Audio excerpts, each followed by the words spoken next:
Luto na ang ulam nila, guys. Ayan. Ayan ang beef na niluto ko sa oven. Luto na.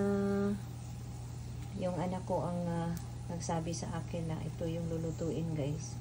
Kinuha niya to sa deep freezer sa garage. So sabi niya, ma, pakiluto nito, ma. Minsan-minsan lang yan siya kakain ng beef, guys.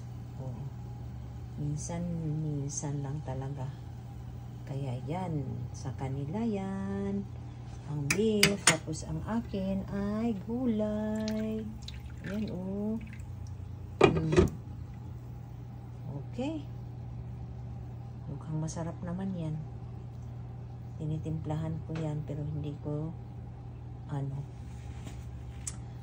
ko gitilawan. Wala na akong gitilaw eh. Hindi ko tinikman yan, pero ako ang nagtimpla niyan. I'm sure na masarap yan. Ayan, sobrang sarap niyan. Okay, guys, hanggang dito na lang muna ako, and thank you so much for watching. Have a good one. Bye bye.